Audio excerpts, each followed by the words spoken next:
American Party. How explain to our viewers exactly, what the American Party is and how you came to being a member of that party. Great question. The American Party was started here by a former Democrat, the last publicly elected Democrat to a statewide office in South Carolina, and that's Dr. Jim Rex. Right. And Oscar Lovelace, who ran against Mark Sanford right about the time when the Appalachian Trail was going on, if you remember that. I remember. They met each other out on the campaign trail, and at various different voter events, they met each other and they started talking and they liked each other. They liked each other, they became friends. And then they started realizing that our toxic, divisive political environment is not getting anything done. And we, the people, are suffering because our problems are never getting solved. When you look at healthcare, you look at immigration, the list goes on and on and on. Immigration, for example, we've been talking about it for decades. Is it any better?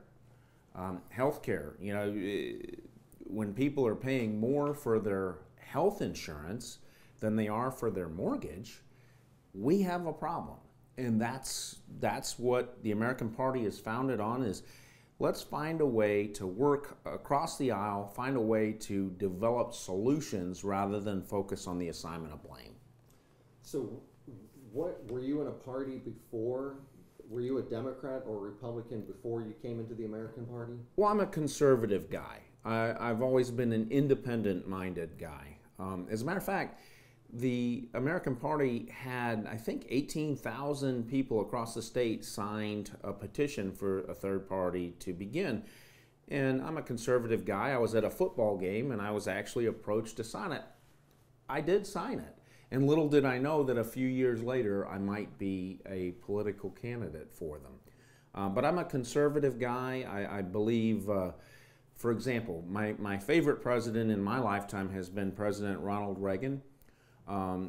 Conservative guy. A lot of people don't realize President Reagan had a Democratic majority his entire time in presidency with Tip O'Neill, who was a very liberal Democrat.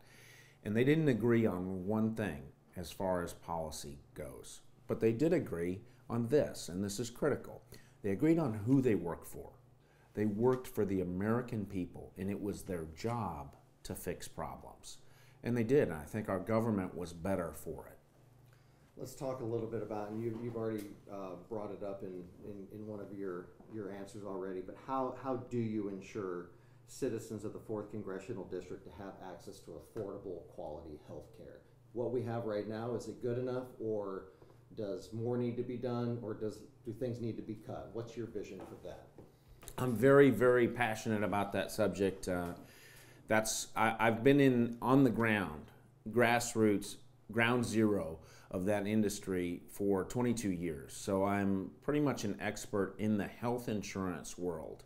The Affordable Care Act fixed two very important problems in our system, but it didn't fix some other things, and it created some other problems. The things that it did do, it did have a solution for those who had pre-existing conditions who needed coverage for those pre-existing conditions. The Affordable Care Act solved that. The second thing it did is there are people who had a choice. Put food on the table, buy health insurance. The Affordable Care Act fixed that problem.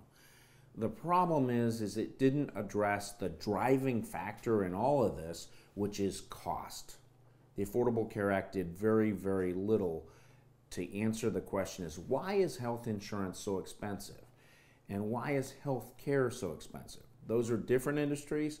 They're related. Health care is the practice of medicine. Health insurance is the vehicle whereby we receive health care. As an expert in the field, I know what's working. I know why it's working. I know what's broken. I know why it's broken. This is an issue that's very passionate, and my customers count on me to fight for them. And I've gone up on my own expense to DC at least 3 times a year, every year for the last 5, to fight for affordable health insurance. And if elected, that will be my #1 priority.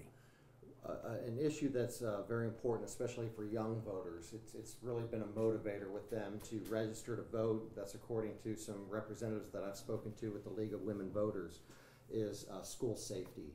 and gun violence. What can be done, or do you have plans? Is this a priority of yours to go to Washington and do something about making our schools safer?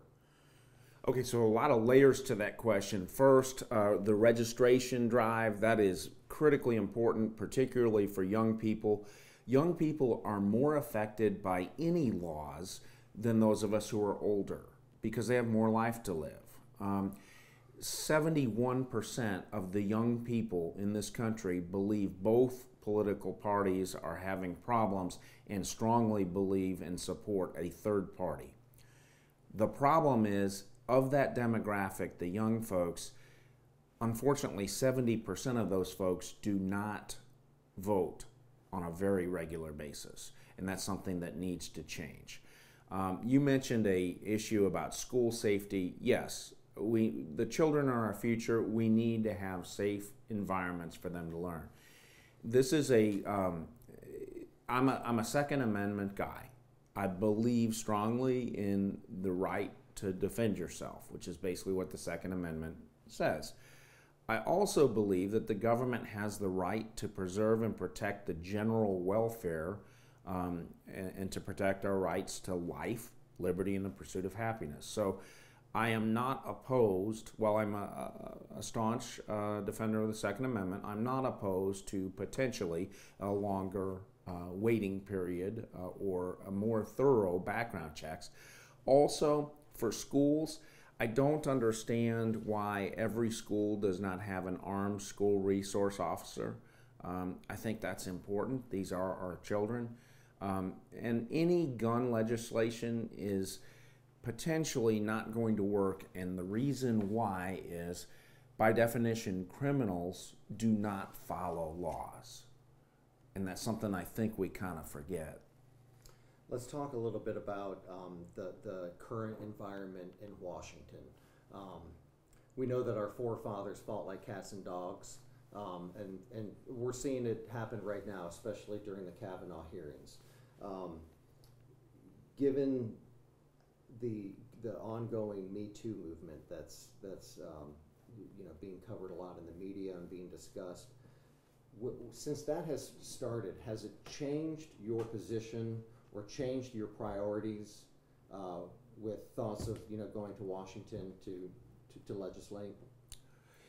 I like your style of questioning. You ask a question with a lot of different points in it. You talked about our founding fathers. Our founding fathers warned us directly. George Washington, in his farewell to the Republic, warned us directly about the danger of political parties, saying that they are toxic, they serve to organize faction, to place the delegated will of a party over the delegated will of a nation. So those are some warnings that we should have heeded 222 years ago from our first president, George Washington.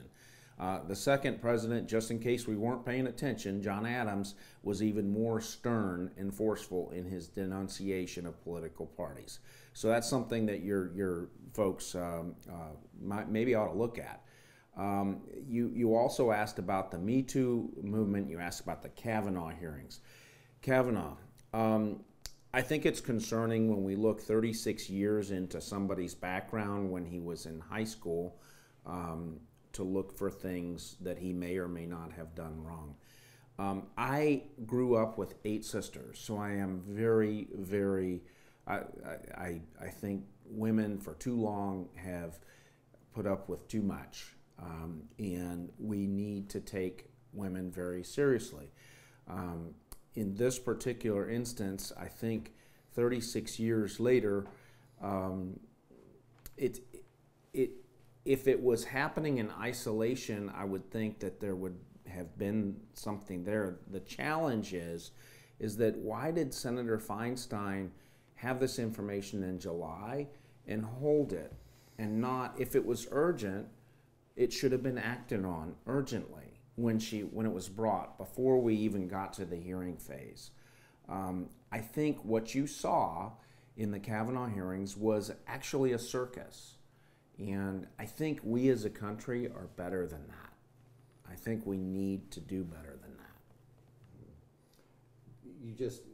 You saw, in certain comments on Facebook and that's really where a lot of the debate happened about the Kavanaugh hearings.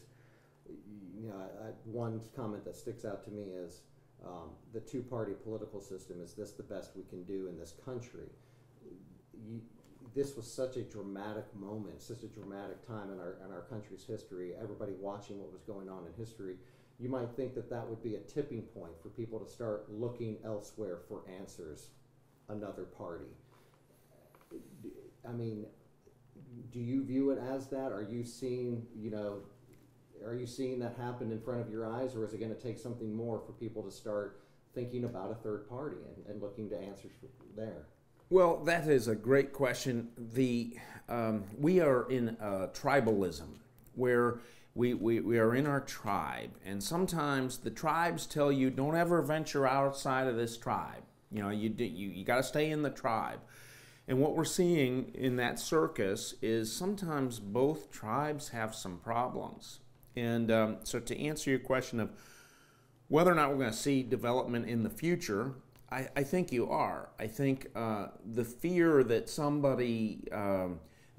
people have, that viewers might have, is if I vote for an independent candidate or a third-party candidate, I'm actually helping a Republican win, or I'm actually helping a Democrat win.